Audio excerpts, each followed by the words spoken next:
أعوذ بالله من الشيطان الرجيم. بسم الله الرحمن الرحيم.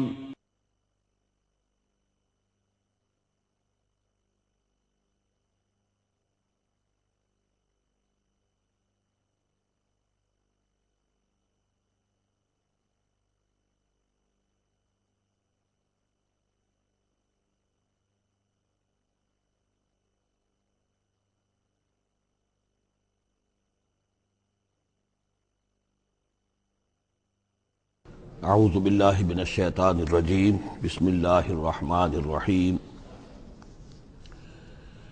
الم تروا ان اللہ سخر لکم ما فی السماوات وما فی الارض واسبغ علیکم نعمہ ظاہرۃ وباطنہ ومن الناس من یجادل فی اللہ بغیر علم ولا ہدی ولا کتاب منیر صدق اللہ العظیم۔ کیا تم نے دیکھا نہیں کہ اللہ تعالیٰ نے تمہارے لیے مسخر کر دیا ہے جو کچھ کے آسمانوں میں ہے اور جو کچھ کے زمین میں ہے؟ یعنی یہ کہ آسمان کے اندر سورج ہے، چاند ہے، یہ سب تمہاری ضرورتیں بہم پہنچانے میں لگے ہوئے ہیں۔ سورج کی تمازت ہے جس سے تمہاری فصلیں پکتی ہیں، اسی سے ہواؤں کا نظام چل رہا ہے، بارشوں کا برسنا، یہ سارا معلوم ہوتا ہے کہ تمہارے لیے یہ سب بستر بچھایا ہے اللہ نے اور ساری تمہاری ضرورتیں پوری کی ہیں۔ وَأَسْبَغَ عَلَيْكُمْ نِعَمَهُ، اور اس نے تم پر اپنی ساری نعمتیں مکمل کر دی ہیں، پوری کر دی ہیں۔ ظاہرۃ و باطنۃ، یہ نعمتیں ظاہری بھی ہیں باطنی بھی ہیں، جو باہر سے نظر آتی ہیں، دکھتی ہیں، جن کو ہم استعمال کرتے ہیں۔ بہت سی نعمتیں وہ جن کا ہمیں احساس ہی نہیں ہے، ہمارے وجود کے اندر کیا کچھ اللہ تعالیٰ نے مدیت کیا ہوا ہے اس کا ہمیں پوری طرح احساس بھی نہیں۔ وَمِنَ النَّاسِ مَن يُجَادِلُ فِي اللَّهِ بِغَيْرِ عِلْمٍ، یہ آیت آ چکی ہے سورہ حج میں۔ لوگوں میں سے کچھ ایسے بھی ہیں جو جھگڑتے ہیں اللہ کے معاملے میں یا اللہ کے بارے میں یا اللہ کی احکام کے بارے میں، اللہ کی آیات کے بارے میں، بغیر اس کے کہ بغیر علم کہ ان کے پاس کوئی علم ہو، ولا ہدن، نہ کوئی رہنمائی اور ہدایت ہے، ولا کتاب منیر، نہ کوئی روشن کتاب ہے۔ وَإِذَا قِيلَ لَهُمُ اتَّبِعُوا مَا أَنزَلَ اللَّهُ قَالُوا بَلْ نَتَّبِعُ مَا وَجَدْنَا عَلَيْهِ آبَاءَنَا، اور جب ان سے کہا جاتا ہے کہ پیروی کرو اس کی جو اللہ نے نازل فرمایا ہے، قرآن اتارا ہے، اس کی پیروی کرو، قالوا، وہ کہتے ہیں، بل نتبع ما وجدنا علیہ آباءنا، بلکہ ہم تو پیروی کریں گے اس کی کہ جس کو پر ہم نے پایا ہے اپنے آباء و اجداد کو۔ اور آج کل خاص طور پر یہ لوک ورثہ اور ہماری پرانی روایات، قومی روایات اور ہماری جو ہیں ہر علاقے کا ایک کلچر ہے، اس کلچر کو زندہ کیا جائے، کروڑ ہر روپیہ ان چیزوں میں صرف کیا جاتا ہے۔ اولو کان الشیطان یدعوہم الی عذاب السعیر، خواہ شیطان ان کو پکار رہا اور بلا رہا ہو، یہ جو باتیں بنا رہے ہیں در حقیقت یہ شیطان کی دعوت اور اس کی تبلیغ ہے در حقیقت، جس کو انہوں نے قبول کیا ہے۔ یدعوہم الی عذاب السعیر، اور وہ انہیں بلا رہا ہے اس جہنم کے عذاب کی طرف۔ وَمَن يُسْلِمْ وَجْهَهُ إِلَى اللَّهِ وَهُوَ مُحْسِنٌ، اور جس شخص نے اپنا چہرہ اللہ کے سامنے جھکا دیا، تابع فرمان کر دیا اپنے چہرے کو الی اللہ، اللہ کی جانب، وَهُوَ مُحْسِنٌ، اور وہ احسان کی روش اختیار کرے، فَقَدِ اسْتَمْسَكَ بِالْعُرْوَةِ الْوُثْقَىٰ، تو اس نے تو مضبوط تھام لیا ہے مضبوط کنڈے کو، اس کا ہاتھ پڑ گیا ہے۔ یہ سورہ بقرہ میں بھی یہ الفاظ آئے تھے آیت الکرسی کے فوراً بعد۔ فَمَن يَكْفُرْ بِالطَّاغُوتِ وَيُؤْمِن بِاللَّهِ فَقَدِ اسْتَمْسَكَ بِالْعُرْوَةِ الْوُثْقَىٰ وَإِلَى اللَّهِ عَاقِبَةُ الْأُمُورِ، اور تمام معاملات کا انجام آخر کار اللہ ہی کے ہاتھ میں ہے، اللہ ہی تک اس کو لوٹا دیا جائے گا۔ وَمَن كَفَرَ فَلَا يَحْزُنكَ كُفْرُهُ، اور اے نبی جو کفر کر رہا ہے تو آپ اس کے کفر اور کفر کے لیے جو وہ بھاگ دوڑ کر رہا ہے اس سے آپ پریشان نہ ہو، دلگیر نہ ہو۔ الینا مرجعہم، میری طرف ان سب کو لوٹنا ہے، فننبئہم بما عملوا، ہم انہیں اچھی طرح بتا دیں گے، جتلا دیں گے جو کچھ کہ انہوں نے کیا تھا۔ ان اللہ علیم بذات الصدور، یقیناً اللہ تعالیٰ تو جو کچھ سینوں میں چھپا ہوا ہے اس سے بھی واقف ہے۔ نمتعہم قلیلا، ہم انہیں ذرا تھوڑی دیر کے لیے ساز و سامان دے رہے ہیں، دنیا کے اندر یہ مزے لے لیں، مزے لوٹ لیں۔ ثم نضطرہم الی عذاب غلیظ، پھر ہم انہیں کشاں کشاں لے آئیں گے، کھینچ کر پکڑ کر لے آئیں گے اس عذاب کی طرف جو بہت گاڑھا ہے۔ وَلَئِن سَأَلْتَهُم مَّن خَلَقَ السَّمَاوَاتِ وَالْأَرْضَ لَيَقُولُنَّ اللَّهُ، اور جب اگر آپ ان سے پوچھیں کس نے پیدا کیا آسمان اور زمین تو وہ کہیں گے اللہ نے۔ قُلِ الْحَمْدُ لِلَّهِ، کہیے الحمدللہ، ساری حمد بھی پھر اسی کی ہے۔ بل اکثرهم لا يعلمون، لیکن یہ کہ ان کی اکثریت علم نہیں رکھتی۔ للہ ما فی السماوات والارض، آسمان اور زمین میں جو کچھ ہے وہ اللہ کے لیے ہے، اللہ ہی کا ہے، اللہ کی ملکیت ہے، یہ لام تملیک ہے، اللہ کی ملکیت ہے ہر وہ شے جو بھی کچھ ہے آسمانوں میں اور زمین میں۔ ان اللہ هو الغنی الحمید، یقیناً وہ غنی ہے، اسے کوئی احتیاج نہیں، اور حمید ہے، بڑی خوبیوں والا ہے، اپنی ذات میں ستودہ صفات ہے۔ وَلَوْ أَنَّ مَا فِي الْأَرْضِ مِنْ شَجَرَةٍ أَقْلَامٌ، اور اگر جتنے بھی زمین میں درخت ہیں وہ قلم بن جائیں، والبحر، اور سمندر جو ہے وہ سیاہی بن جائے، جیسے میں یہ مضمون سورہ کہف میں بھی آ چکا ہے۔ قُلْ لَوْ كَانَ الْبَحْرُ مِدَادًا لِكَلِمَاتِ رَبِّي وَلَنَفِدَ الْبَحْرُ قَبْلَ أَن تَنفَدَ كَلِمَاتُ رَبِّي وَلَوْ جِئْنَا بِمِثْلِهِ مَدَدًا، اگر پورا سمندر جو ہے میرے رب کے کلمات کو لکھنے کے لیے سیاہی بن جائے تو وہ سیاہی سمندر ختم ہو جائے گا، لیکن یہ کہ میرے رب کی کلمات ختم نہیں ہوں گے چاہے اتنا ہی سمندر اور لے آیا جائے۔ وہی مضمون یہاں بھی آ رہا ہے، اور یہ بات نوٹ کی ہے، میں نے کئی مرتبہ آپ کو بتائی ہے کہ اہم مضامین قرآن مجید میں کم سے کم دو جگہ ضرور ملتے ہیں۔ وَلَوْ، اب وہاں پر صرف سیاہی کا تذکرہ تھا، یہاں سیاہی کے ساتھ قلم۔ وَلَوْ أَنَّ مَا فِي الْأَرْضِ مِنْ شَجَرَةٍ أَقْلَامٌ، اگر جتنے بھی درخت زمین میں ہیں وہ سب کے سب قلم بن جائیں۔ والبحر، اور سیاہی جو ہے یہاں پہ اب محذوف سمجھیے مدادن، اور بحر جو ہے سمندر جو ہے وہ سیاہی کی شکل اختیار کر لے۔ یمدہ من بعدہ سبعۃ ابحر، اور اس سیاہی کو پھر مزید پھیلائے اور بڑھائے 7 سمندر اور اس کے اندر جو ہے ڈال دیے جائیں۔ ما نفدت کلمات اللہ، اللہ تعالیٰ کی کلمات ختم نہیں ہوں گے۔ اور یہ میں عرض کر چکا ہوں، اس سے مراد کیا ہے کہ ہر شے جو اس کائنات میں ہے اللہ تعالیٰ کے کلمہ کن کا ظہور ہے، تو گویا کہ یہ تمام مخلوقات جو ہے کلمات اللہ ہے۔ اس اعتبار سے ظاہر بات ہے کہ احصاء کرنا ممکن ہی نہیں، اور آج کچھ نہ کچھ ہمیں اندازہ ہے کہ یہ کائنات کتنی وسیع و عریض ہے۔ ابھی تک بڑی سے بڑی ٹیلیسکوپس ایجاد کرنے کے باوجود trillions and trillions and trillions of light years تک تو ہم نے دیکھ لیا ہے، لیکن کائنات کا سرا ابھی ہمیں نظر نہیں آیا کہ یہ شروع کہاں ہوتی ہے ختم کہاں ہوتی ہے۔ تو اس سے اندازہ کریں اللہ تعالیٰ کی خلاقی کا، اس کی مخلوقات کتنی ہیں۔ تو وہ جتنے بھی کلمات کن ہیں اگر ان کو لکھنے کے لیے تمام جو ہے زمین کے درخت وہ قلم بن جائیں، اور تمام سمندر جو ہیں وہ سیاہی بن جائیں، اور 7 سمندر اور بھی اس میں ایڈ کر دیے جائیں، تب بھی یہ کہ اللہ کے کلمات ختم نہیں ہوں گے۔ ان اللہ عزیز الحکیم، یقیناً اللہ تعالیٰ زبردست ہے، حکمت والا۔ اب ادھر تو اس میں تو اللہ تعالیٰ کی تخلیق کی وسعت اور عظمت کا تذکرہ ہو گیا۔ اب اس کا جو اس کے انتظام کا معاملہ، اس کی تدبیر جو ہے اس میں کس قدر یسر ہے، کتنی آسانی ہے، کتنی سہولت ہے اس کے لیے۔ یعنی اس کائنات کو، جیسے کہ سورہ بقرہ میں آیت الکرسی میں بھی آیا تھا، وَلَا يَئُودُهُ حِفْظُهُمَا، یہ آسمانوں اور زمین کی حفاظت اس پر کوئی بھاری نہیں ہے، مشکل نہیں ہے، اس کو جو ہے اس کے تھامنے میں، اس کے چلانے میں کوئی اس کے لیے یہ کام بوجھل نہیں ہے، وزنی نہیں ہے۔ وَلَا يَئُودُهُ حِفْظُهُمَا وَهُوَ الْعَلِيُّ الْعَظِيمُ، تو اسی کو یہاں فرمایا مَا خَلْقُكُمْ وَلَا بَعْثُكُمْ إِلَّا كَنَفْسٍ وَاحِدَةٍ، تم سب کو پیدا کرنا اور تم سب کو دوبارہ پیدا کر لینا اللہ تعالیٰ کے لیے ایسے ہی جیسے ایک نفس کا پیدا کر دینا، اللہ کے لیے یہ اتنا یسیر ہے۔ ان اللہ سمیع بصیر، یقیناً اللہ تعالیٰ سمیع ہے اور بصیر ہے۔ تو گویا کہ ایک ہے اللہ کی تخلیق کی وسعت و عظمت، وہ تو کلمات الہی، اور ایک ہے اللہ تعالیٰ پر یہ کتنا ہلکا ہے، اہون علیہ، یہ اس کے لیے بہت آسان ہے، یسر اور سہولت اللہ تعالیٰ اس کے انتظام کو اور اس کو جو لے کر چل رہا ہے وہ اس پر بھاری نہیں۔ الم تر ان اللہ یولج اللیل فی النہار، کیا تم دیکھتے نہیں کہ اللہ تعالیٰ رات کو پرو لاتا ہے دن میں، ویولج النہار فی اللیل، اور دن کو پرو لاتا ہے رات میں۔ اب یہ ایک تو اس کا مفہوم یہ ہو سکتا ہے کہ جیسے ایک ڈوری ہے اور اس ڈوری کے اندر اگر آپ نے دانے ڈالے ہوئے ہیں، تسبیح میں ایک سیاہ ہے ایک سفید ہے، ایک سیاہ ایک سفید ہے، تو سیاہ کے بعد سفید، سفید کے بعد سیاہ، یہ تو آتا چلا جائے گا۔ ایک یہ ہے کہ کبھی دن بڑھتا ہے اور رات گھٹتی ہے، گویا کہ دن جو ہے رات میں داخل ہو رہا ہے، کبھی رات بڑھنے لگتی ہے دن گھٹنے لگتا ہے، گویا کہ دن جو ہے وہ رات کو انکروچ کر رہا ہے، رات کے حصے کو گویا کہ اس نے قبضے میں کر لے لیا ہے۔ تو اس طریقے سے اللہ تعالیٰ پھرو دیتا ہے رات کو دن میں، دن کو رات میں۔ وَسَخَّرَ الشَّمْسَ وَالْقَمَرَ، اور اس نے مسخر کر دیا ہے سورج کو اور چاند کو، كُلٌّ يَجْرِي إِلَىٰ أَجَلٍ مُّسَمًّى، یہ سب کے سب چل رہے ہیں ایک وقت معین تک کے لیے۔ وَأَنَّ اللَّهَ بِمَا تَعْمَلُونَ خَبِيرٌ، اور یقیناً اللہ تعالیٰ جو کچھ کہ تم کر رہے اس سے باخبر ہے۔ ذَلِكَ بِأَنَّ اللَّهَ هُوَ الْحَقُّ، یہ اس لیے کہ اللہ حق ہے۔ وَأَنَّ مَا يَدْعُونَ مِن دُونِهِ الْبَاطِلُ، اور یہ کہ جس کو یہ پکار رہے ہیں اللہ کے سوا وہ سب باطل ہیں، ان کی کوئی حقیقت ہی نہیں۔ باطل اس کو کہتے ہیں جو نظر تو آئے ہو نہ، کوئی حقیقت اس کی نہ ہو، جیسے سراب، پانی نظر آتا ہے لیکن پانی ہے نہیں۔ وَأَنَّ اللَّهَ هُوَ الْعَلِيُّ الْكَبِيرُ، اور یقیناً اللہ تعالیٰ ہی ہے سب سے بلند و بالا اور سب سے بڑا اور عظمت والا۔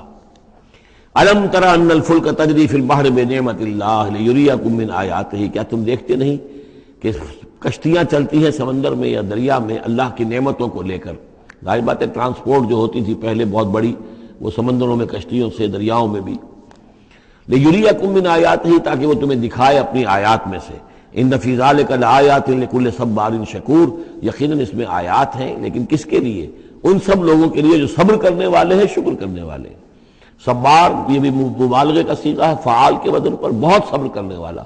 شکور فعول کے وزن پر ہے، بہت زیادہ شکر کرنے والا۔ وَإِذَا غَشِيَهُم مَّوْجٌ كَالظُّلَلِ، اور جب یہ کبھی سمندر میں ہوتے ہیں اور ان کے اوپر ایک موج چڑھتی ہے اور ڈھانپ لیتی ہے انہیں جیسے کہ بادل ہوں، ایسی موج آ رہی ہے کہ گویا کہ وہ تمہارے اوپر سے گزر جائے گی۔ دعوا اللہ مخلصین لہ الدین، تو وہ پکارنے لگتے ہیں اللہ کو اسی کے لیے اپنی اطاعت کو خالص کرتے ہوئے۔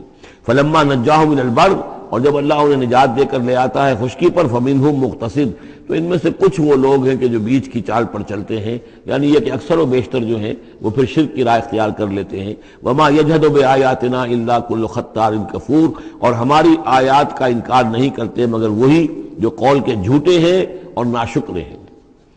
یا ایھا الناس اتقوا ربکم واخشوا یوما، اے لوگو اپنے رب کا تقوی اختیار کرو اور ڈرو اس دن سے، لا یجزی والد عن ولدہ، جس دن کوئی والد اپنے بیٹے سے کسی شے کو دور نہیں کر سکے گا، بچا نہیں سکے گا کسی بھی چیز سے، ولا مولود هو جاز عن والدہ شیئا، اور نہ ہی بیٹا جو ہے وہ اپنے باپ سے کوئی شے دور کر سکے گا، کوئی کسی کے کام نہیں آئے گا، نہ باپ بیٹے کے نہ بیٹا باپ کے، تو باقی سارے رشتے جو ہیں وہ تو اس کے بعد ثانوی ہیں۔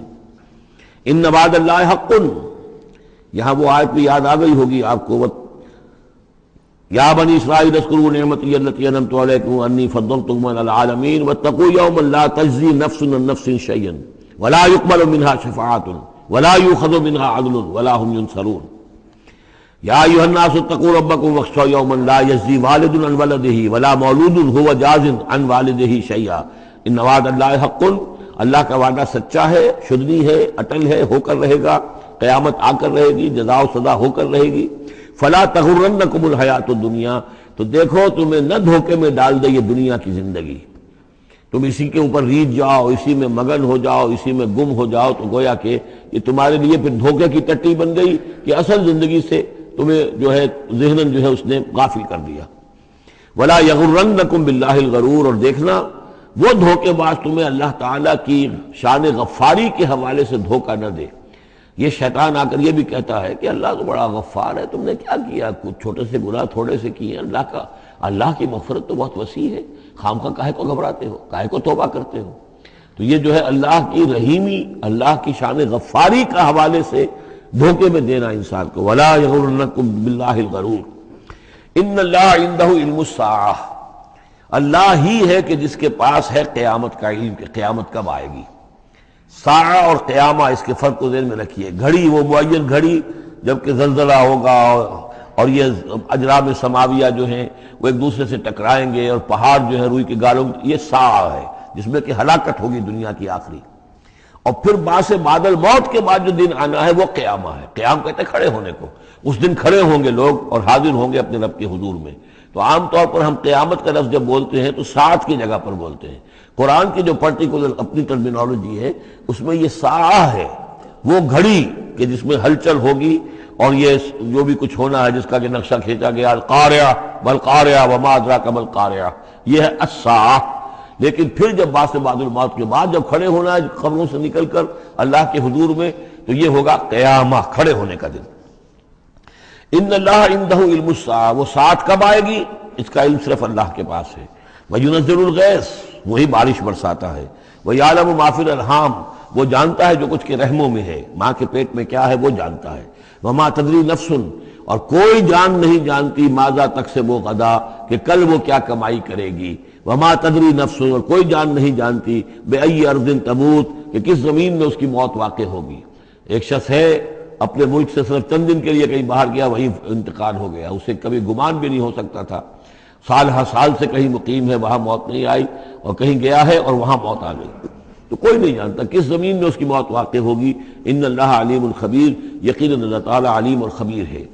یہ جو 5 چیزیں یہاں گنوائی گئی ہیں، اس میں آج کل بڑا اشکال ہے، اور لوگ کہتے ہیں کہ یہ آپ پتہ چل جاتا ہے کہ ماں کے رحم میں جو ہے، ماں کے پیٹ میں بیٹا ہے یا بیٹی ہے۔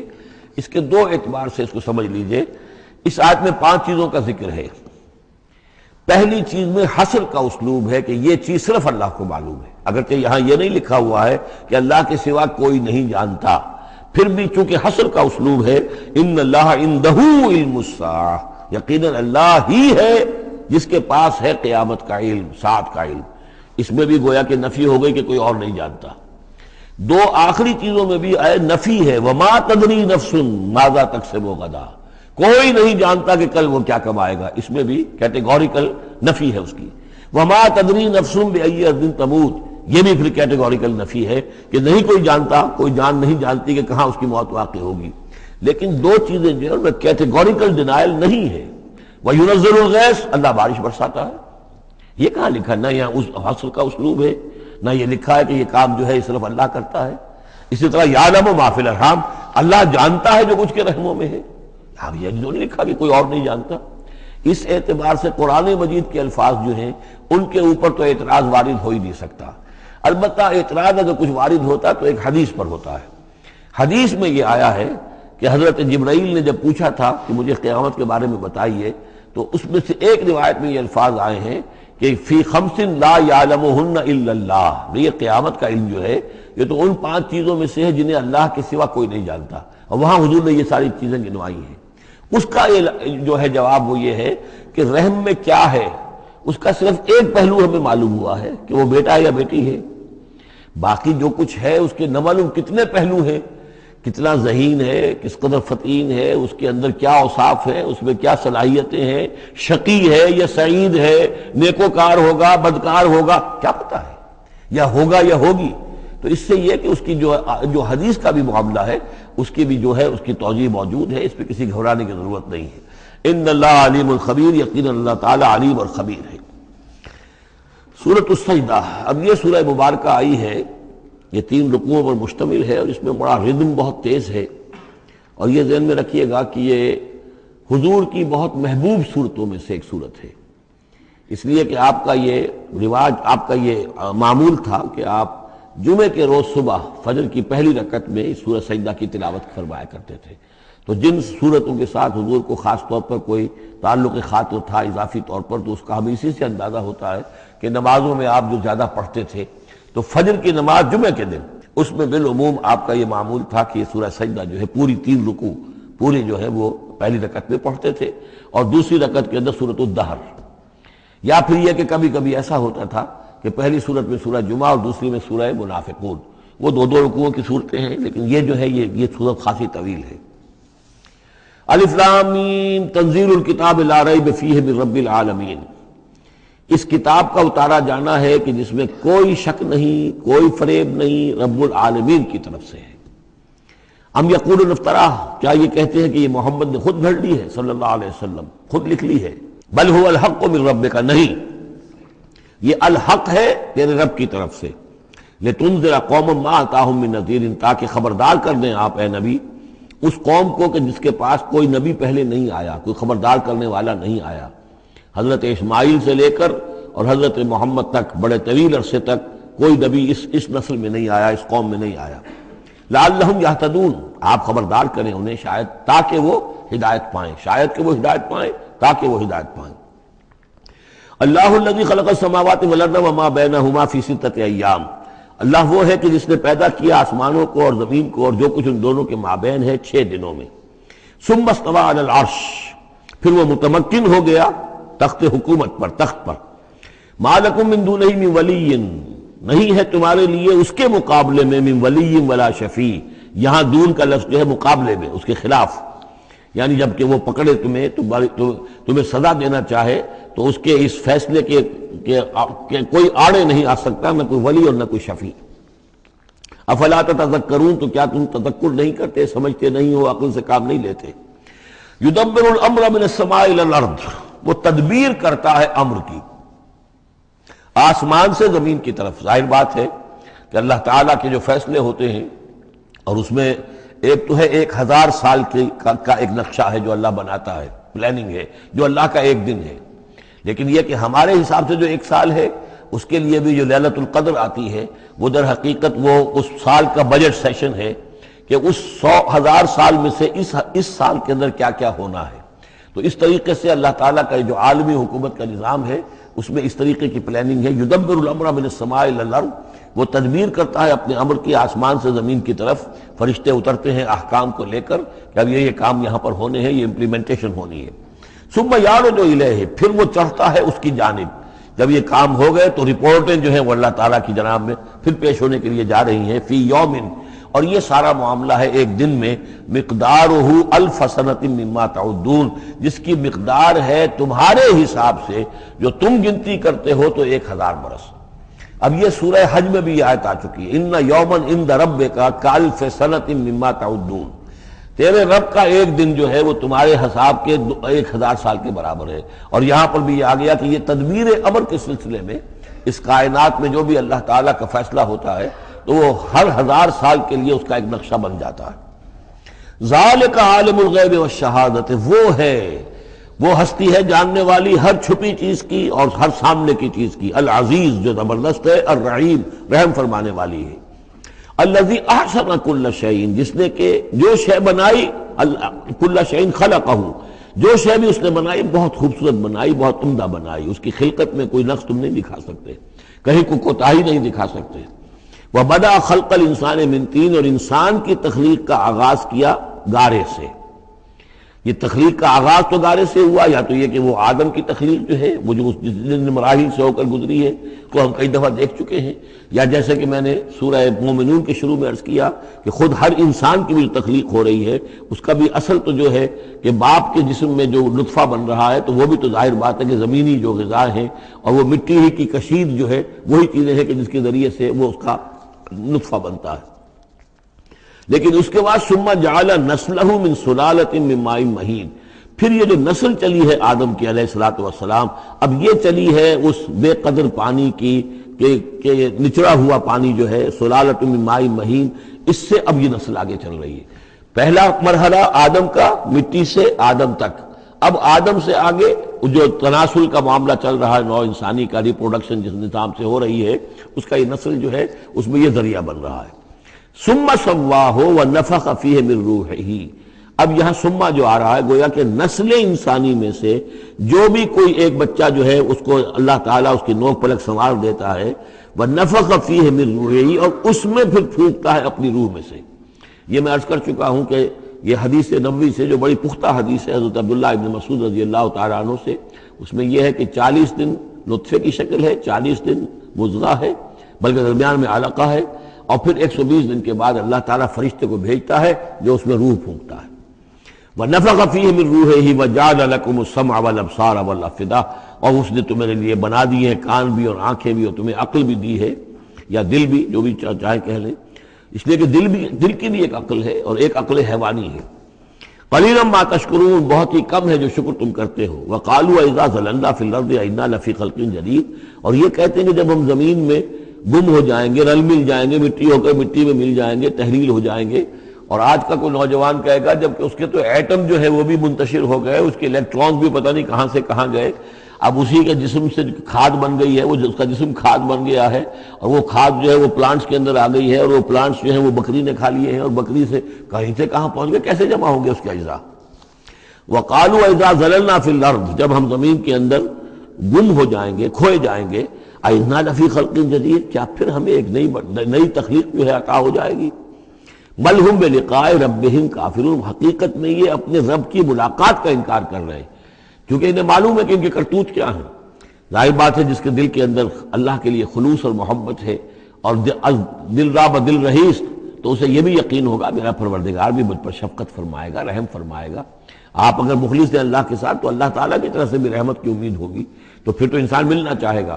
یہ لوگ انکار کرنا چاہتے ہیں اللہ سے ملاقات کا، اعتراض یہ کر رہے ہیں کیسے ہو سکتا ہے، کیسے پیدا ہو سکتے ہیں. حالانکہ بے وقوف یہ دیکھے کہ اگر تمہیں وہ پہلی مرتبہ پیدا کر سکتا ہے تو دوبارہ پیدا کرنا کیسے مشکل ہوگا. تو تمہیں پہلے بھی پیدا کیا، زمین ہی سے اجزاء آئے ہیں، سارے ایٹمز وہیں سے آئے ہیں، وہیں سے ہو کر تمہارے وجود جو ہے وہ بنا ہے. قل یتوفاکم ملک الموت الذی وکل بکم، کہہ دیجئے کہ تمہیں قبض کر لے گا وہ فرشتہ جو موت کا فرشتہ ہے، جو تم پر مقرر کر دیا گیا ہے، ثم الی ربکم ترجعون، پھر تم اپنے رب کی طرف لوٹا دیے جاؤ گے۔ وَلَوْ تَرَىٰ إِذِ الْمُجْرِمُونَ نَاكِسُو رُءُوسِهِمْ، اور کاش کہ تم دیکھ سکو وہ منظر جبکہ یہ مجرم کھڑے ہوں گے سر ڈالے ہوئے اپنے پروردگار کے سامنے، ربنا ابصرنا وسمعنا، وہ کہیں گے پروردگار اب ہم نے دیکھ لیا، حقیقت ہم پر منکشف ہو گئی، اب ہم نے سن لیا، ہر بات جو ہے ہم نے پا لی، فرجینا، تو ایک دفعہ ہمیں دنیا میں لوٹا دے، نعمل صالحا، اب ہم نیک عمل کریں گے، انا موقنون، اب ہمیں یقین آ گیا، ایمان کیا، ایمان سے بھی آگے کی بات، اب تو پورا یقین ہمیں حاصل ہو گیا۔ وَلَوْ شِئْنَا لَآتَيْنَا كُلَّ نَفْسٍ هُدَاهَا، اگر اسی طرح ہم نے ہدایت دینی ہوتی پردے اٹھا کر تو دنیا ہی میں ہم سب کو جو ہے ہدایت دے دیتے۔ اب فائدہ جو ہے اب ایمان لانے کا کوئی فائدہ نہیں ہے، اب تو جزا کا وقت ہے، یہ اب وہ امتحان کا وقت ختم ہو چکا۔ وَلَوْ شِئْنَا لَآتَيْنَا كُلَّ نَفْسٍ هُدَاهَا وَلَٰكِنْ حَقَّ الْقَوْلُ مِنِّي، لیکن میری طرف سے تو یہ میرا فیصلہ جو ہے یہ ثابت ہو چکا ہے، پختہ ہے، صادر ہو چکا ہے، لَأَمْلَأَنَّ جَهَنَّمَ مِنَ الْجِنَّةِ وَالنَّاسِ أَجْمَعِينَ، کہ میں جہنم بھی تو میں نے بنائی ہے نا، آخر اس کے لیے بھی مجھے ایندھن چاہیے، تو اب تو یہ کہ تم لوگ اس کا ایندھن بنو گے، اب تمہیں جنات اور انسان جو بھی تھے، جو باغی تھے ہمارے، اب ان کو اس جہنم کے اندر جھونک کر رہیں گے۔ فَذُوقُوا بِمَا نَسِيتُمْ لِقَاءَ يَوْمِكُمْ هَٰذَا، اب چکھو ذرا مزہ اس چیز کا جو تم نے آج کے دن کی ملاقات کا انکار کیا یا اسے نظر انداز کیے رکھا، انا نسیناکم، ہم نے بھی اب تمہیں نظر انداز کر دیا، اب ہم سے بات نہ کرو، لا تکلمون، اب ہم سے بات نہ کرو، وذوقوا عذاب الخلد بما کنتم تعملون، اور جو کچھ تم کرتے رہے اس کی پاداش میں اب ہمیشگی والا عذاب چکھو۔ انما یؤمن بآیاتنا الذین اذا ذکروا بها، میری ایمان رکھنے والے تو ہماری آیات پر وہ لوگ ہیں کہ جب انہیں ہماری آیات کے ذریعے سے تذکیر کی جاتی ہے، نصیحت کی جاتی ہے، انہیں سنائی جاتی ہے، خروا سجدا، وہ سجدے میں گر پڑتے ہیں، وسبحوا بحمد ربہم، اور وہ اپنے پروردگار کی حمد کے ساتھ تسبیح کرتے ہیں، وہم لا یستکبرون، اور وہ گھمنڈ نہیں کرتے، تکبر نہیں کرتے۔ یہ آیت سجدہ ہے۔ تتجافی جنوبہم عن المضاجع، رات کے اوقات میں ان کے پہلو بستروں سے دور رہتے ہیں، علیحدہ رہتے ہیں، رات کو یبیتون لربہم سجدا وقیاما، ایک تو وہ شخص ہے کہ جو ساری رات پڑا سوتا رہتا ہے، اور ایک وہ ہے کہ جو وقفے سے اٹھتا ہے، اللہ کو یاد کرتا ہے، کبھی کھڑا ہے کبھی سجدہ کر رہا ہے، تو ان کے پہلو جو ہیں وہ ان کے بستروں سے علیحدہ رہتے ہیں۔ یدعون ربہم خوفا وطمعا، اپنے رب کو پکارتے رہتے ہیں، دعا کرتے رہتے ہیں اپنے رب سے، خوف کے ساتھ بھی اور طمع کے ساتھ بھی، انہیں امید بھی ہوتی ہے، لالچ بھی ہوتا ہے کہ اللہ تعالیٰ رحم فرمائے، مغفرت فرمائے، لیکن ڈر بھی رہتا ہے کہ کہیں ہماری پکڑ نہ ہو جائے۔ وَمِمَّا رَزَقْنَاهُمْ يُنْفِقُونَ، اور جو کچھ ہم نے انہیں دیا ہے اس میں سے پھر وہ خرچ کرتے ہیں ہماری رضا جوئی کے لیے۔ فَلَا تَعْلَمُ نَفْسٌ مَّا أُخْفِيَ لَهُم مِّن قُرَّةِ أَعْيُنٍ، تو کسی جان کو نہیں معلوم، کسی انسان کو نہیں معلوم کیا کچھ چھپایا گیا ہے ان کے لیے ان کی آنکھوں کی ٹھنڈک کے واسطے، یعنی جنت میں ہم نے کیا کچھ چھپایا ہوا ان کے لیے کوئی نہیں جانتا۔ فَلَا تَعْلَمُ نَفْسٌ، کوئی نہیں جانتا۔ اسی مضمون کو اصل میں حضور نے ادا کیا ہے کہ مَا لَا عَيْنٌ رَأَتْ وَلَا أُذُنٌ سَمِعَتْ وَمَا خَطَرَ عَلَىٰ قَلْبِ بَشَرٍ، باقی جو چیزیں بیان کی گئی ہیں ان کے بھی اصل حقیقت تو وہاں کھلے گی، لیکن پھر بھی یہ تو ابتدائی نزل ہے، پہلی مہمان نوازی ان چیزوں سے ہے جن کا کہ قرآن مجید میں ذکر ہے، جن کو کہ ہم سمجھ سکتے ہیں۔ اصل نعمتیں جو جنت کی ہیں وہ تو یہ فلا تعلم نفس، کوئی نہیں جانتا کیا کچھ چھپایا گیا ان کے لیے، اللہ تعالیٰ نے کیا کچھ تیار کر کے رکھا ہوا ہے ان کی آنکھوں کی ٹھنڈک کا سامان۔ جزاء بما كانوا يعملون، اور وہ بدلہ ہوگا ان کے اعمال کا۔ افمن کان مومنا کمن کان فاسقا، تو بھلا ایک شخص کہ جو مومن ہے کیا وہ ایسا ہو جائے گا جیسے فاسق ہو؟ کیا ان کا انجام برابر ہوگا؟ لا یستوون، نہیں وہ برابر نہیں ہو سکتے۔ اما الذین آمنوا وعملوا الصالحات، یقیناً وہ لوگ جو ایمان لائے اور جنہوں نے نیک عمل کیے، فلہم جنات الماوا، ان کے لیے تو وہ باغات ہیں جہاں ان کو ٹھکانہ دیا جائے گا۔ نزلا بما كانوا يعملون، اور یہ ہوگی ان کی ابتدائی مہمان نوازی۔ نزل عربی میں کہتے ہیں مہمان جیسے ہی آئے، نزیل اترا ہے وہ اپنی سواری سے، گھوڑے سے آیا ہے، اونٹ پر آیا ہے، آپ کے دروازے کے سامنے آ کر وہ اترا ہے، اونٹ کو بٹھایا ہے اس سے اترا ہے، یا آج کار سے اتر رہا ہے، تو اب یہ نزیل ہے اس وقت۔ اس نزیل کے لیے نزل فوری طور پر، موسم کے اعتبار سے ٹھنڈا ہے یا گرم ہے، آپ فوری طور پر لاتے ہیں، یہ نزل ہے۔ پھر وہ اب آپ کے پاس ٹھہر گیا ہے، آپ نے اس کے لیے کمرے کا بندوبست کیا ہے، وہ وہاں پر اس نے استراحت کی ہے، اب آپ نے اہتمام کے ساتھ اس کے لیے کھانا تیار کروایا، یہ ہے ضیافت، ضیف اب بنا ہے وہ، تو جیسے آیا ہے وہ نزیل ہے، اور جب گھر میں آپ کے ٹھہر گیا تو اب ضیف ہے، وہ پھر ضیافت ہوگی۔ تو وہ چیزیں جو ہے مالا عین رات ولا اذن سمعت وما خطر علی قلب بشر، یہ اصل میں ضیافت خداوندی ہے، اور یہ نزل ہے جس کا ذکر قرآن مجید میں اس تفصیل سے آیا ہے۔ وَأَمَّا الَّذِينَ فَسَقُوا فَمَأْوَاهُمُ النَّارُ، اور جو لوگ سرکش تھے اور جنہوں نے نافرمانی کی تھی ان کا ٹھکانہ آگ ہے۔ كُلَّمَا أَرَادُوا أَن يَخْرُجُوا مِنْهَا، جب بھی وہ چاہیں گے کہ وہاں سے نکل بھاگیں، أُعِيدُوا فِيهَا، پھر انہیں اسی میں لوٹا دیا جائے گا۔ وَقِيلَ لَهُمْ ذُوقُوا عَذَابَ النَّارِ الَّذِي كُنتُمْ بِهِ تُكَذِّبُونَ، اور ان سے کہا جائے گا چکھو اب مزہ اس عذاب کا، آگ کے عذاب کا جس کو تم جھٹلاتے رہے تھے۔ وَلَنُذِيقَنَّهُم مِّنَ الْعَذَابِ الْأَدْنَىٰ دُونَ الْعَذَابِ الْأَكْبَرِ لَعَلَّهُمْ يَرْجِعُونَ۔ یہ ہے آیت نمبر 21 اس سورہ مبارکہ کی، اور آیت نمبر 41 تھی سورہ الروم کی۔ ظہر الفساد فی البر والبحر بما کسبت ایدی الناس لیذیقہم بعض الذی عملوا لعلہم یرجعون۔ ہم لوگوں کے کرتوتوں کے کچھ اعمال کی سزا دنیا میں دے دیتے ہیں، شاید کہ یہ جاگ جائیں، ہوش میں آ جائیں اور یہ لوٹ آئیں، پلٹ آئیں، توبہ کریں۔ یہاں فرمایا ہم لازماً انہیں چکھائیں گے مزہ چھوٹے عذاب کا، ادنا، عذاب الادنا، دون العذاب الاکبر، اس بڑے عذاب سے پہلے پہلے، لعلہم یرجعون، شاید کہ یہ جاگ جائیں، شاید کہ ہوش میں آ جائیں، شاید کہ لوٹ جائیں، شاید کہ توبہ کریں۔ یہ بات جو ہے آ چکی ہے کہ رسول جب بھی بھیجے جاتے تھے تو اللہ تعالیٰ کی طرف سے اس قسم کی تنبیہات کا سلسلہ آتا تھا تاکہ لوگ بیدار ہیں۔ وَمَنْ أَظْلَمُ مِمَّنْ ذُكِّرَ بِآيَاتِ رَبِّهِ ثُمَّ أَعْرَضَ عَنْهَا، اس سے بڑھ کر ظالم کون ہوگا جس کو نصیحت کی گئی اب اس کے رب کی آیات کے حوالے سے پھر بھی اس نے اعراض کیا۔ یعنی ایک تو نصیحت کوئی کر رہا ہے، وہ اپنا جو فلسفہ بھگار رہا ہے یا کوئی اپنی عقل لڑا رہا ہے، اپنی منطق لڑا رہا ہے، ایک یہ کہ اللہ کی آیات کے ذریعے سے تذکیر کر رہا ہے، پھر بھی اس سے اعراض کریں۔ ثم اعرض عنها انا من المجرمین منتقمون، ایسے مجرموں سے تو ہم انتقام لے کر رہیں گے۔ وَلَقَدْ آتَيْنَا مُوسَى الْكِتَابَ فَلَا تَكُنْ فِي مِرْيَةٍ مِّن لِقَائِهِ، اور ہم نے موسیٰ کو کتاب دی تھی، اور یہ جملہ متردہ بیچ میں آیا ہے کہ اے نبی آپ بالکل شک میں نہ رہیے اس کی ملنے سے یا اس کی ملاقات کے۔ اس کا ایک ترجمہ یہ کیا گیا ہے کہ شب معراج میں حضرت موسیٰ سے بھی حضور کی ملاقات ہوئی تھی، تو اس کی طرف اشارہ ہے کہ آپ کی جو ملاقات ہوئی تھی وہ موسیٰ ہی سے ہوئی تھی، اس میں کوئی شک نہ کیجیے۔ لیکن زیادہ جو قرین قیاس ہے اور جو سیاق و سباق کے ساتھ مناسبت رکھتا ہے وہ یہ ہے، تو اے نبی آپ بالکل کوئی شک نہ رکھیں اس بات میں کہ جو کتاب موسیٰ کو دی گئی تھی وہ واقعتاً اللہ کی طرف سے تھی، کتاب کا ملنا اللہ کی طرف سے تھا، اور اس قرآن کا ملنا جو آپ کو ملی ہے یہ بھی اللہ کی طرف سے ہے۔ اور حضور سے خطاب کرتے ہوئے بھی در حقیقت یہاں پر روح سخن جو ہے وہ لوگوں سے ہے کہ تم کوئی شک نہ کرو کہ تورات اللہ نے ہی دی تھی حضرت موسیٰ کو، اور قرآن اللہ ہی نے دیا ہے محمد کو صلی اللہ علیہ وسلم۔ وَجَعَلْنَاهُ هُدًى لِبَنِي اسرائیل، اور اس کو ہم نے ٹھہرایا تھا، بنا دیا تھا ہدایت، رہنمائی بنی اسرائیل کے لیے۔ وَجَعَلْنَا مِنْهُمْ أَئِمَّةً يَهْدُونَ بِأَمْرِنَا لَمَّا صَبَرُوا، اور ان میں سے پھر ہم نے ایسے امام اٹھائے، پیشوا اٹھائے، رہنما اٹھائے کہ جو لوگوں کو ہمارے حکم سے وہ ہدایت کرتے تھے، رہنمائی کرتے تھے، تورات کی تعلیم کرتے تھے، تورات سمجھاتے تھے، نیکی کا حکم دیتے تھے، امر بالمعروف و نہی منکر کرتے تھے۔ لما صبروا، لیکن یہ کام وہ کر سکتے تھے جب خود صبر کی روش اختیار کر لیں۔ اگر آدمی اپنی تمام توانائیاں اور قوتیں زیادہ سے زیادہ عیش، زیادہ سے زیادہ دولت جمع کرنے پر کرے گا تو وقت کہاں سے لائے گا ان کاموں کے لیے؟ اور اس کام کے لیے تو ظاہر بات ہے آپ کو بدی پر کسی کو روکنا ہے، ٹوکنا ہے، نہیں منکر کرنا ہے تو کوئی صبر بھی کرنا پڑے گا، کوئی مصیبت بھی آئے گی، کوئی تکلیف بھی آئے گی، کوئی آپ کو ستائے گا بھی، گالیاں دے گا، اور اگر حکومت کے خلاف آپ نے کوئی بات کہی ہے تو حکومت آپ کو سزا دے گی۔ لہذا صبر کے بغیر یہ کام نہیں ہوتے۔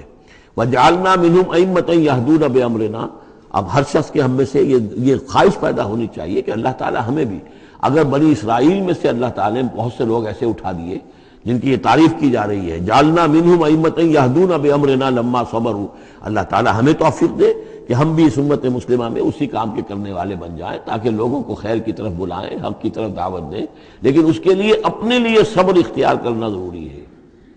کم سے کم اپنا جو ہے اسٹینڈرڈ آف لیونگ رکھیں تاکہ یہ کہ ہم اپنا وقت سپیئر کر سکیں، جس کو تبلیغی بھائی کہتے ہیں تفریغ الاوقات، اوقات فارغ نہیں کریں گے اپنے، سارا وقت تو لگا ہوا ہے آپ پیسہ کمانے میں، اس لیے کہ اس کے ایک خاص قسم کا معیار زندگی بنا لیا ہے، اور اس کو مینٹین کرنے کے لیے اب جتنا کچھ آپ کو چاہیے اب دن رات ایک کریں گے تو آپ اپنے اس معیار زندگی کو مینٹین کر سکتے ہیں۔ گویا کہ اب ہم اس معیار زندگی کو پوج رہے ہیں، ہمارے پاس اب وقت ہی نہیں ہے، صلاحیت کہاں لگائیں، کس وقت میں لگائیں، کیا کام کریں۔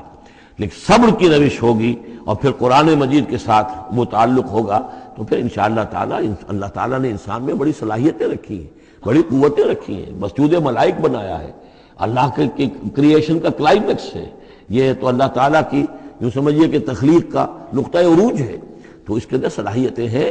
آدمی ارادہ کر لے، ہمت کرے، فیصلہ کر لے تو پھر یہ کہ اللہ تعالیٰ جو ہے اس کے لیے راستے کھول دیتا ہے۔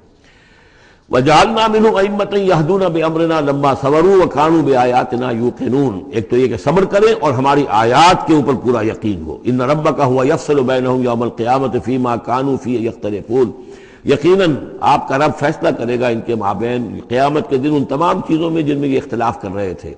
اولم یہد لہم کما اہلکنا من قبلہم من القرون یمشون فی مساکنہم، کیا ان کے لیے یہ بات کافی نہیں ہوئی ان کی رہنمائی کے لیے، ان کو سبق دکھانے کے لیے کہ ان سے پہلے ہم نے کتنی ہی بستیوں کو اور کتنی ہی نسلوں کو جو ہے ہلاک کیا ہے کہ وہ جو پھرتے تھے اپنی انہی مساکن میں، اپنے شہروں میں، اور ایک مفہوم یہ کہ جن میں اب یہ پھر رہے ہیں، یہ جاتے ہیں اور سمود کی بستیوں کے پاس سے گزرتے ہیں۔ خبر آئی ہے کہ کچھ برطانوی سیاست جو ہے وہ محققین، انہوں نے وہ ڈیڈ سی میں اس کے ساحل کے ساتھ ہی اور پانی کے نیچے وہ آثار موجود ہیں اس شہر کے کہ جس کی طرف حضرت لوط علیہ السلام کو بھیجا گیا تھا۔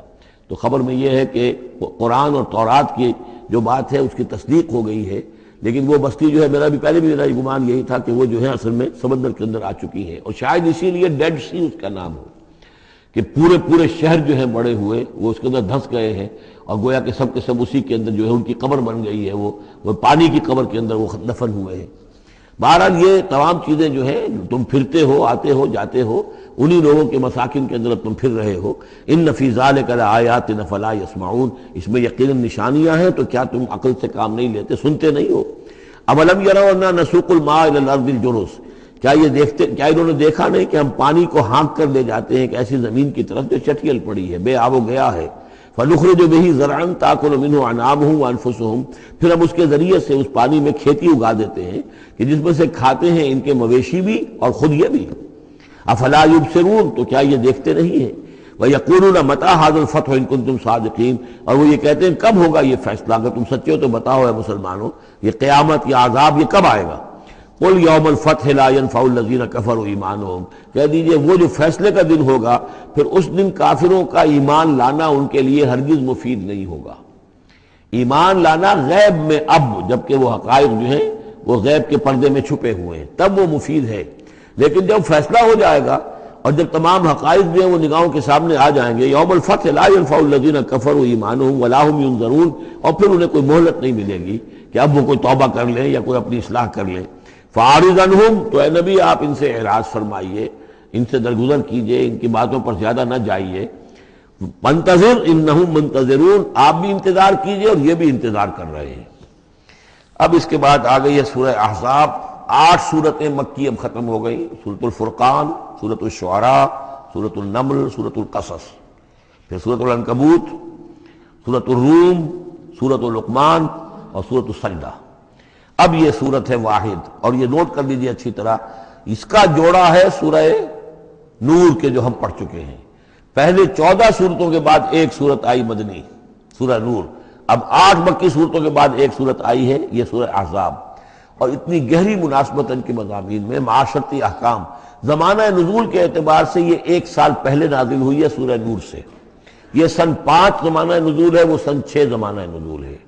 چنانچہ جو معاشرتی احکام آئے ہیں ان میں بھی آپ کو یہ ترتیب ملے گی کہ پردے کے ابتدائی احکام اس صورت میں آئے ہیں، اور پردے کے ابتدائی احکام سے مراد کیا ہے؟ گھر سے باہر نکلتے ہوئے عورت کو کیا کرنا ہے، مسلمان عورت کو کیا کرنا ہے، گھر سے باہر کا پردہ کیا ہے۔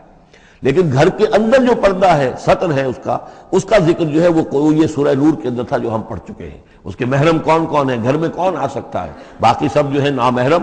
وہ گھروں میں ہمارا جو نظام بنا تھا کہ بیٹھک باہر ہوتی تھی، جو بھی مہمان آیا ہے، کوئی آیا باہر ٹھہرے گا، اندر نہیں جائے گا۔ باہر کا ایک مردانہ حصہ ہے مکان کا، پھر وہ ایک ڈیوڑی ہوتی تھی، ڈیوڑی میں سے اندر پھر زنانہ ہے، خواتین آئیں گی تو اندر جائیں گی، باقی مرد جو ہے وہ باہر ٹھہریں گے، اندر نہیں جائیں گے۔ ہمارے ہاں کی وہ مکس جو ہے وہ معاشرت نہیں تھی، مخلوط معاشرت نہیں تھی۔ تو اس میں یہ ہے کہ جو نامحرم ہے وہ وہاں رہیں گے، باہر بیٹھک میں بیٹھیں گے، اور جو محرم ہے وہ اندر جا سکتا ہے۔ اس جو گھر کی خاتون ہے، خاتون خانہ ہے، اس کا بھائی ہے، اس کا بھتیجا ہے، اس کا بھانجا ہے، اس کے والد ہیں، اس کا چچا ہے، وہ ہے، ٹھیک ہے، وہ محرم ہے، وہ گھر کے اندر جا سکتے ہیں۔ یہ سارے احکام اس میں دیے گئے۔ سورہ نور کا اور سورہ احزاب کا ایک فرق یہ ہے کہ سورہ احزاب میں اگرچہ جنگ کے معاملے میں کچھ تذکرہ تو ہے، لیکن کسی جنگ کا وہاں پر ذکر موجود نہیں ہے۔ خلافت قائم کرنے کا معاملہ ہے، وہ آیا ہے کہ خلافت اب قائم ہوگی، لیکن خلافت کے قیام کے لیے جو اصل ٹرننگ پوائنٹ تھا وہ جنگ احزاب تھی، غزوہ احزاب، اس کا ذکر جو ہے وہ سورہ احزاب میں ہے۔ تو اس طریقے سے یہ دونوں صورتیں باہم بہت ہی ایک دوسرے سے مشابہ ہیں، اور جیسا کہ میں نے عرض کیا تھا آیت نمبر 35 وہاں کی عظیم ترین آیت ہے۔ اللہ نور السماوات والارض مثل نورہ کمشکاۃ فیہا مصباح المصباح فی زجاجہ، یہ جو آیت ہے پوری وہ عظیم ترین آیت ہے ایمان کی حقیقت پر۔ اور ٹھیک 35ویں آیت اس صورت کے اندر ہے کہ جب وہ ایمان حقیقی دل میں پیدا ہو جاتا ہے تو انسان کی شخصیت میں کیا اوصاف پیدا ہوتے ہیں۔ وہ 10 اوصاف مردوں اور عورتوں کے ذمن میں دوہرا کر آئے ہیں، وہ اس سورہ مبارکہ میں نمبر 35 آیت وہی ہے۔ اس میں ایک خاص بات نوٹ کیجئے کہ اگرچہ اس کے جو 2 رکوع ہیں، دوسرا اور تیسرا، وہ ایک ہے اپنے مضمون میں، اور اس کے اندر غزوہ احزاب کا تذکرہ ہے۔ پہلا رکوع جو ہے وہ پھر چوتھے کے ساتھ جا کر ملے گا، جیسے کہ ہم نے دیکھا تھا سورہ توبہ کے اندر بھی کہ پہلا رکوع پھر چوتھے کے ساتھ جا کر ملتا تھا، اس کے مضامین جو ہے اس کے ساتھ ملتے تھے۔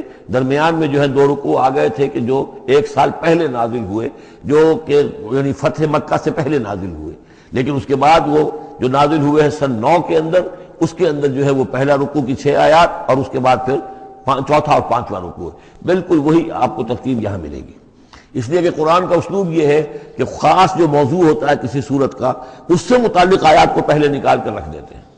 جیسے سورہ انفال میں بھی ہم نے دیکھا یسألونک عن الانفال قل الانفال للہ والرسول، اگرچہ وہاں پھر بات کو چھوڑ دیا گیا، پھر جا کر وہ صورت کے وسط میں مضمون آ رہا ہے۔ اس میں ایک خاص جو مضمون آیا ہے وہ یہ ہے کہ حضور صلی اللہ علیہ وسلم نے جو شادی کی حضرت زینب سے رضی اللہ تعالی عنہ، حالانکہ حضرت زینب جو ہے اس سے پہلے حضور ہی کی فرمائش پر ان کی شادی کی گئی تھی حضرت زید ابن حارثہ سے۔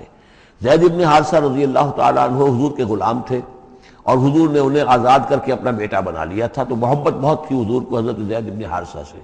لیکن یہ ہے کہ ایک تو منہ بولا بیٹے کی کا قرآن میں نفی آ گئی کہ منہ بولے بیٹے کی کوئی حیثیت نہیں ہے، اسلام میں اس کی کوئی قانونی اور شریعت کے اندر اس کا کوئی مقام نہیں۔ بیٹا تو وہی ہے کہ جو آپ کے صلب سے ہے۔ دوسرے یہ کہ اب منہ بولے بیٹے کی بیوی جب حضرت زید نے طلاق دی تو آیا منہ بولے بیٹے کی بیوی سے کوئی شخص جو ہے وہ نکاح کر سکتا ہے؟ کیا وہ محرمات عبدیہ میں سے ہے؟ تو عرب میں رواج یہ تھا کہ چونکہ وہ منہ بولے بیٹے کو بھی سمجھتے تھے کہ جیسے اصلی بیٹا ہے، تو جیسے یہ کہ جو سلبی بیٹا ہے اس کی بیوی سے اگر اس نے طلاق دے دی ہو یا فرض کیجئے بیٹا فوت ہو گیا ہو، تب بھی یہ ہے کہ اس کی جو بیوی ہے بیوہ ہے یا مطلقہ ہے، اس سے وہ شخص شادی نہیں کر سکتا، شوہر جو فوت ہو گیا ہے یا جس نے طلاق دی اس کا باپ۔ تو یہاں پر اس پہ بڑا طوفان اٹھا، بلکہ یہ کہ حضور کو خود اندیشہ تھا۔ حضور نے ایک طرح سے کہہ کے بہت کہہ سن کر حضرت زینب کو آمادہ کیا تھا کہ وہ شادی کر لیں۔ زینب جو ہے رضی اللہ تعالی عنہ اونچے گھرانے کی، بنو ہاشم کی خاندان سے تعلق رکھنے والی، اور حضرت جو زید ابن حارثہ تھے ان پر غلامی کا داغ لگ چکا تھا، تو عرب کی ایک خاص جو ہے ان کے ہاں ایک سوچ تھی، ان کا ایک مزاج تھا، ان کی روایات تھیں۔ لیکن بہرحال حضرت زینب نے حضور کی فرمائش پر وہ نکاح کر لیا، لیکن یہ کہ ان میں نباہ نہیں ہو سکا۔ حضرت زینب انہیں ذہناً قبول نہیں کر سکی کہ یہ میرے برابر کا ہے یا میری اس کی حیثیت جو ہے وہ واقعی ایسی ہے، یعنی شوہر کو جس طرح آنکھوں پر بٹھانا چاہیے، شوہر سے جس طریقے سے اس کا ادب ہونا چاہیے وہ نہیں کر سکی حضرت زینب۔ لہذا حضرت زید ابن حارثہ جو ہے متواتر کہتے رہتے تھے کہ حضور ہمارا معاملہ ٹھیک نہیں چل رہا ہے، مجھے اجازت دیجیے کہ میں اس کو طلاق دے دوں۔ حضور روکتے تھے کہ ایک تو میں نے اس کو کہہ سن کر شادی کروائی، وہ تو اس کے لیے آمادہ بھی نہیں تھی، نہ گھر والے آمادہ تھے، لیکن میرے کہنے سے شادی کر لی انہوں نے۔ اب یہ طلاق دیں گے تو طلاق کا داغ لگے گا ان کے اوپر اور صدمہ ہوگا، تو حضور روکتے رہے۔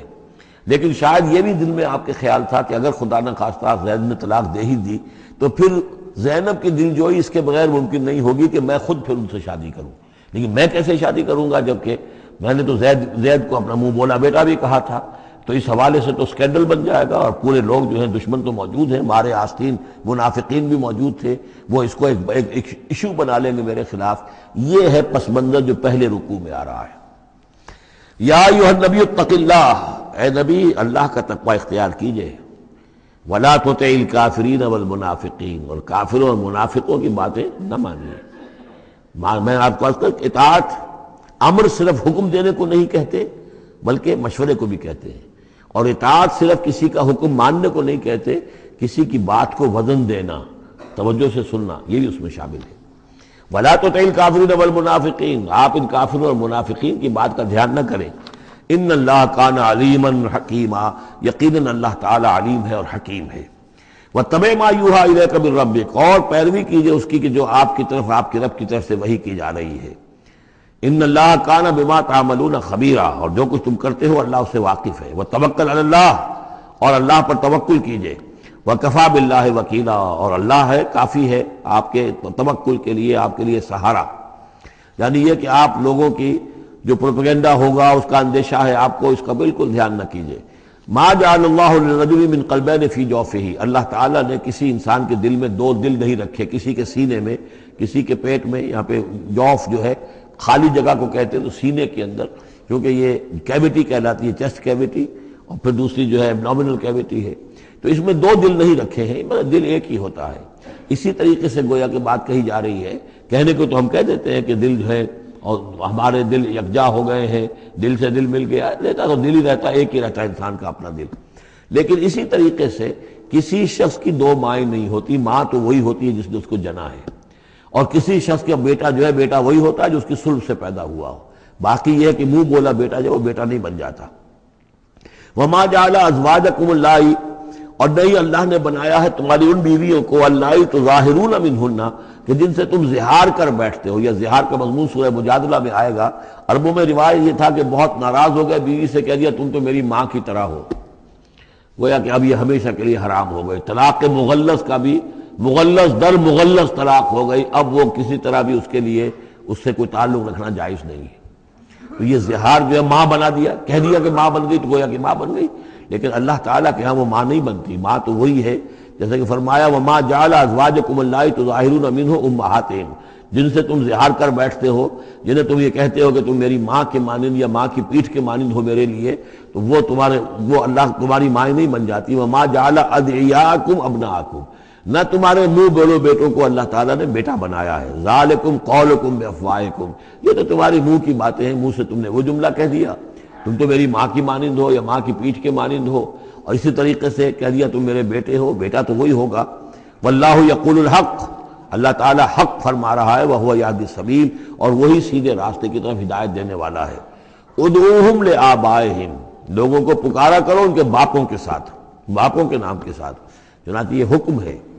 اگر آپ نے کسی کو لے لیا ہے، کوئی اپنے بھتیجے کو، بھانجے کو، آپ کے ہاں اولاد نہیں ہے، تو بہت سے مسائل آ جاتے ہیں، لوگ کہتے ہیں کہ میں اپنا نام لکھوا دوں اس کے باپ کی جگہ تاکہ اس کو پتہ نہ چلے، چھوٹے سے بچے کو لے آئے تو اب وہ کیا کہے گا کہ یہ میرے اصل والدین نہیں ہیں، میرے والدین تو وہ تھے، بڑا ہو کر معلوم ہوگا۔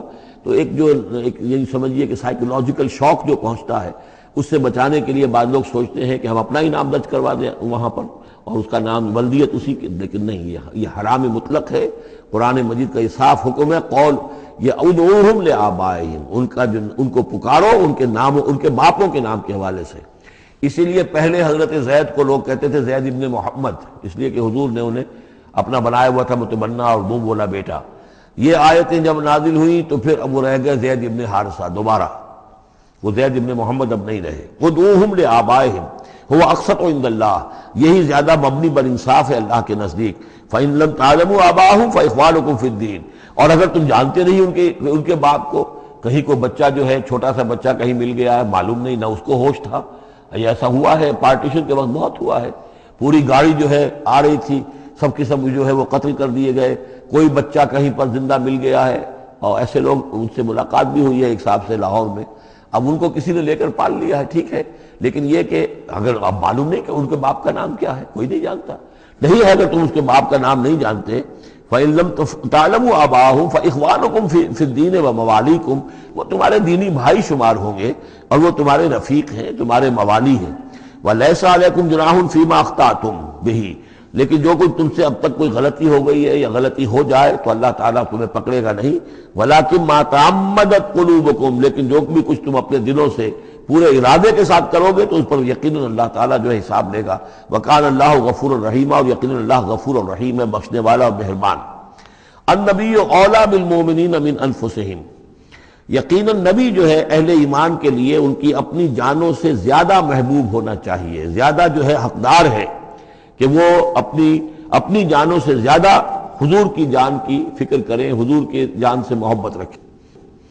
وَأَزْوَاجُهُ أُمَّهَاتُهُمْ، اس میں یہ ہے کہ یہاں پر یوں سمجھیے کہ گویا کہ محذوف یہ ہے کہ وَهُوَ أَبٌ لَهُمْ، یعنی حضور جو ہے رسول جو ہے وہ ان کے لیے بمنزلہ باپ ہے. اس کے لیے ایک حدیث بھی موجود ہے کہ میرا مقام تم سب کے والد کی حیثیت سے، جیسے کہ فرمایا گیا ازواجہ امہاتہم، ابھی آ رہا ہے کہ اس کی جو بیویاں ہیں نبی کی وہ تمام مسلمانوں کی مائیں ہیں. اسی لیے ہم ام المومنین حضرت عائشہ، ام المومنین حضرت خدیجہ الکبریٰ، ام المومنین حضرت صفرہ، تو یہ تمام جو ہے صفیہ ہیں، تو یہ سب کی سب جو ہے ام المومنین ہیں. تو النبی اولیٰ بالمؤمنین من انفسہم وہو اب لہم، ان کے لیے باپ کے درجے میں ہے. بلکہ یہ کہ یہ بعض جو ابتدائی قاری تھے وہ تو اس کے ساتھ پڑھتے بھی تھے اس کو. وَأَزْوَاجُهُ أُمَّهَاتُهُمْ، اور اس کی بیویاں جو ہے وہ ان کی ماؤں کا درجہ رکھتی ہے. وَأُولُو الْأَرْحَامِ بَعْضُهُمْ أَوْلَىٰ بِبَعْضٍ فِي کتاب اللہ. باقی یہ ہے کہ جو رحمی رشتے ہیں، جو سگے بہن بھائی ہیں، رحمی جن کے رشتے ہیں، وہ اللہ کی کتاب میں، شریعت میں وہ ایک دوسرے سے قریب تر ہیں. یہ الفاظ آ چکے ہیں سورہ انفال کی بھی آخری آیت کہ یہ اپنے بھائیوں کے ساتھ جو بھی بھلا سلوک کرو. انصاری اور مہاجر بھائی بن گئے تھے، انہوں نے اپنی زندگی میں اپنے گھر تقسیم کر دیے یا اپنی دکانیں تقسیم کر دی، وہ ٹھیک ہے. زندگی میں جو بھی تم چاہو، الا ان تفعلوا الی اولیاءکم، تم اپنے بندوں کے ساتھ جو خیر بھی کرنا چاہو اپنے بھائیوں اور دوستوں کے ساتھ کرو. لیکن وراثت میں ظاہر بات ہے منہ بولے بھائی کا کوئی حصہ نہیں، منہ بولا بیٹے کا کوئی حصہ نہیں. اور وہ جو بنا دیے گئے تھے انصاری اور مہاجر آپس میں بھائی، وہ بھائی چارہ جو ہے وہ بھی وراثت کے اندر نہیں چلے گا. وراثت جو ہے وہ تو جو اصل رحمی رشتے ہیں انہی میں ہے. وَأُولُو الْأَرْحَامِ بَعْضُهُمْ أَوْلَىٰ بِبَعْضٍ فِي کتاب اللہ مِنَ الْمُؤْمِنِينَ وَالْمُهَاجِرِينَ، اہل ایمان اور مہاجرین ان سب کا معاملہ یہی ہے. إِلَّا أَن تَفْعَلُوا إِلَىٰ أَوْلِيَائِكُمْ مَعْرُوفًا، ہاں تم اپنے دوستوں کے ساتھ کوئی نیک سلوک کرو، بھلائی کرو، ان کو کچھ اپنے زندگی کے اندر تم اگر کچھ ہبہ کرنا چاہتے ہو ہبہ کر سکتے ہو. یہ سارے کام ہو سکتے ہیں، لیکن قانون اور شریعت اور وراثت اس میں ان کا کوئی حصہ نہیں. کان ذالک فی الکتاب مستورا، یہ تمام چیزیں جو ہے کتاب میں پہلے سے لکھی ہوئی ہیں. اس لیے بھی کہ یہ چیزیں جو آ چکی ہیں، اول تو یہ کہ تورات میں بھی ہوں گی، لیکن سورہ نساء میں بھی یہ باتیں آ چکی ہیں. اسی طریقے سے سورہ انفال میں بھی آ چکی ہے. وَإِذْ أَخَذْنَا مِنَ النَّبِيِّينَ مِيثَاقَهُمْ، اور ذرا یاد کرو جب کہ ہم نے لیا تھا انبیاء سے ایک میثاق. یہ آل عمران میں ہم پڑھ چکے ہیں، 81 اور 82 نمبر 81 82 آیات ہیں یہ. اس میں ہم نے میثاق لیا تھا، میثاق النبیین، وَمِنْكَ وَمِن نُوحٍ، آپ سے بھی لیا تھا اور نوح سے بھی لیا تھا، وَإِبْرَاهِيمَ وَمُوسَىٰ وَعِيسَىٰ ابْنَ مَرْيَمَ، اور ابراہیم سے اور موسیٰ سے اور عیسیٰ ابن مریم سے. وَأَخَذْنَا مِنْهُمْ مِيثَاقًا غَلِيظًا، اور ان سب سے ہم نے بڑا گہرا قول و قرار لیا تھا، میثاق لیا تھا. یہ ذکر ہو چکا ہے سورہ آل عمران میں. اور یہاں بھی نوٹ کیجئے، اگر ہم یہ نہ مانیں کہ یہ ارواح کا معاملہ ایک علیحدہ وجود ہے اور یہ پہلے پیدا کر دیے گئے تھے، تو میثاق کب لیا گیا؟ ان سب کو کیسے جمع کیا گیا؟ وہ تو ایک میثاق الست جو ہے تمام ارواح سے لیا گیا، الست بربکم.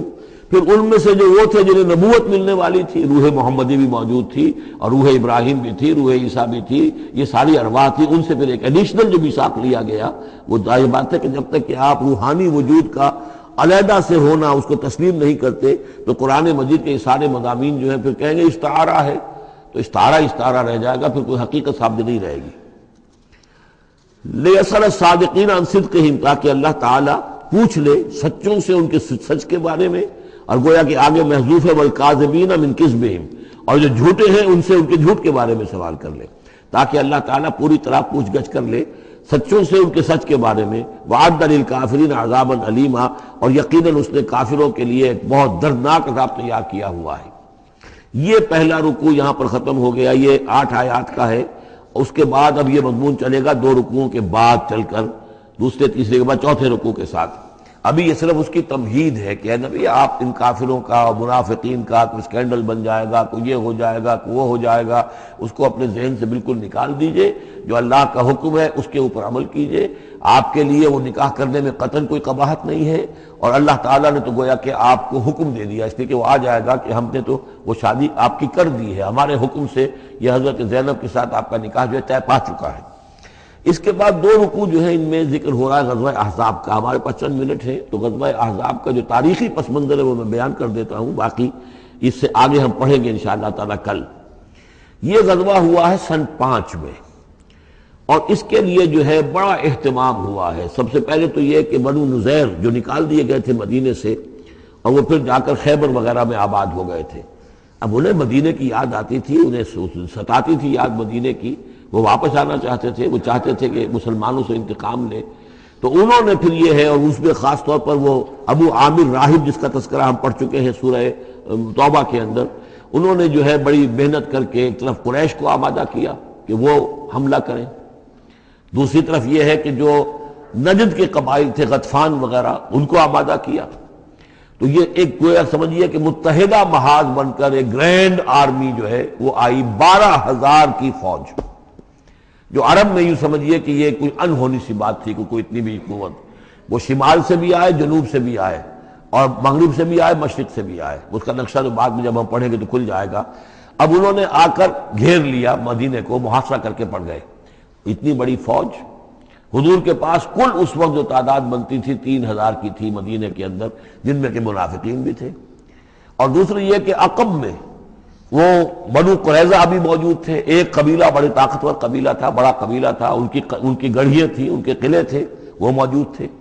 اب پیچھے وہ موجود ہیں، اندیشہ ہے کہ کہیں وہ غداری کریں، جیسے کہ اس سے پہلے بنو قینقاع نے کی یا بنو نذیر نے کی، اس وقت وہ غداری کریں گے. اور اس کی خبریں بھی مل گئی تھی کہ سلسلہ جنبانی ہو چکا ہے اور باہر سے وہ لشکر آ گیا ہے. 2 طرف مدینے کے حرات ہیں، چٹانیں ہیں لاوے کی، سیاہ پتھر ہیں اور چکنے ہیں، ان کے اوپر نہ اونٹ چل سکتا ہے اور نہ گھوڑا دوڑ سکتا ہے. تو وہ جو حرات ہیں مدینے کے 2 طرف، وہ تو گویا کہ ایک اللہ تعالیٰ کی طرف سے ایک نیچرل پروٹیکشن جو ہے مدینہ کو ملی ہوئی ہے.